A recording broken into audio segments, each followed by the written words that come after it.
1,000 रुपए महीने में आप और क्या क्या कर सकते हैं। अगर आप टर्म इंश्योरेंस लेते हैं, लाइफ इंश्योरेंस लेते हैं, तो आपको कुछ आंकड़े समझ लेने चाहिए कि कितना बड़ा फायदा आपको हो सकता है। कई लोग टर्म इंश्योरेंस नहीं कराते हैं सही समय पर। अगर 25 साल का एक व्यक्ति इंश्योरेंस कराता है, टर्म इंश्योरेंस 1,000 रुपए महीने के खर्च पर, तो 1 करोड़ 20 लाख का लाइफ इंश्योरेंस हो सकता है। इसी तरह 30 साल के व्यक्ति के लिए 90 लाख रुपए का इंश्योरेंस हो सकता है। 35 साल के व्यक्ति के लिए 65 लाख रुपए का ये लाइफ इंश्योरेंस मिल सकता है और 40 साल के व्यक्ति के लिए 50 लाख रुपए का ये इंश्योरेंस मिल सकता है।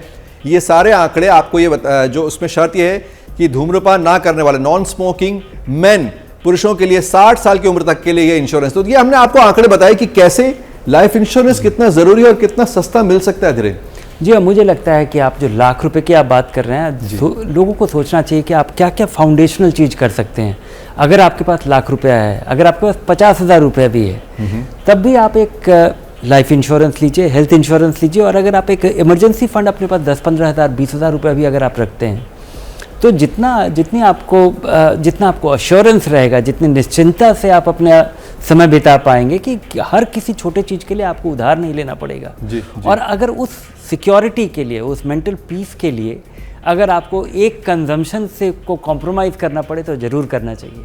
बिल्कुल। तो मुझे सारी बातें नोट करने लायक लग रही हैं आज जो धीरेन्द्र बता रहे हैं कि कैसे हमें लोन पर फ़ोन नहीं, जमा करके फ़ोन खरीदना है, प्रोडक्टिविटी का ध्यान रखना है और हमें यह भी ध्यान रखना है कि उस पैसे में हम बहुत कुछ खरीद सकते हैं। और इसलिए कुछ सबक हमारी टीम ने आपके लिए याद दिलाने के लिए यहाँ रखे हुए हैं कि फ़ोन खरीदारी से पहले आपको ज़रूर सोचना है कि क्या आपको ये फ़ोन लेना ज़रूरी है। यानी हम बात कर रहे हैं लाख रुपए के फ़ोन की, हम आपसे ये नहीं कह रहे कि फ़ोन करना बंद कर दीजिए।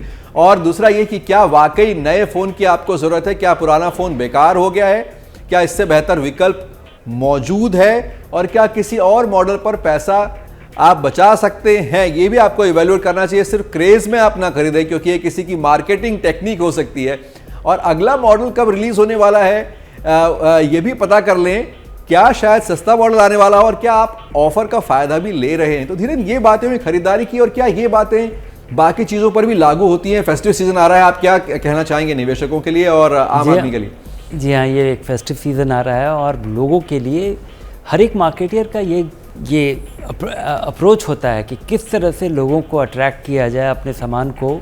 इनेविटेबल, बहुत कंपल्सरी चीज़ है उस तरह से अट्रैक्ट करने के लिए। अगर आप नया वर्जन फ़ोन का लेने वाले हैं तो ज़रा एक बार पूछना चाहिए कि इसमें पिछले वाले वर्जन से, ये जो आपके पास है, उससे अगले वाले वर्जन में आपको खास चीज़ क्या मिलने वाला है। क्योंकि यही आकलन मैंने खुद करना शुरू किया अपने फ़ोन के लिए। तो मुझे लगा कि इसमें जो कुछ मुझे मिलने वाला है वो मेरे लिए समझना बड़ा मुश्किल था कि खास चीज़ क्या मिलने वाला है। लेकिन इसका अंतर था 50,000 रुपया।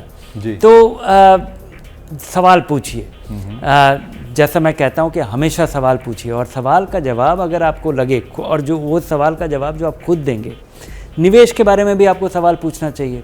उसी तरह से खर्च के पहले ये सवाल पूछना चाहिए। ये इम्पल्सिव बाइंग नहीं हो सकता है कि इसलिए चूँकि आसानी से एक सामान मिल रहा है जिसके बारे में बहुत लोग उत्साहित हैं, बेचने वाले लोग तो उत्साहित होते ही हैं, लेकिन चूँकि आसानी से लोन उपलब्ध है, बिना किसी प्रोसेसिंग के उपलब्ध है, आप वहीं पे सामान खरीद रहे हैं और आपको बटन दबाते ही लोन मिल जा रहा है। इस वजह, इसके बजाय आप सवाल पूछिए और ज़रूरत है तो ज़रूर लीजिए, आसानी से ले सके, लेकिन लोन लिए बगैर। धीरे मुझे ये भी याद आ रहा है कि आपने कहा था यही बात कुछ शेयरों पर भी लागू होती है, कुछ आईपीओ पर भी लागू होती है कि चकाचौंध से और शोर शराबे की वजह से आप कोई चीज़ ना खरीदें, चाहे वो शेयर चमकता हुआ शेयर ही क्यों ना हो। बिल्कुल, ये हर चीज़ पे लागू होता है।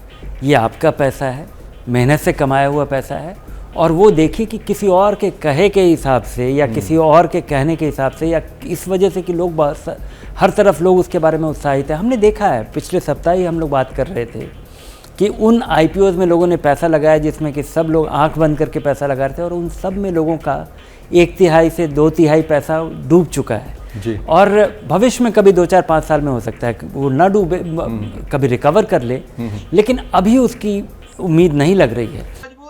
क्या मजबूरी है मेरी, बताइए। मैं अभी आपको बताती हूँ कि मैंने ओए होए होए होए, नमकीन के चटकारे लेते हुए टकटकी मार के डिबेट शो को पॉज रिपीट कर कर के देख रहे हैं जोगिंदर जी। इनकी तरह आप भी देखें अपनी फेवरेट डिबेट्स को रिपीट कर, और डाउनलोड कीजिए एबीपी लाइव ऐप अपने स्मार्ट टीवी पर।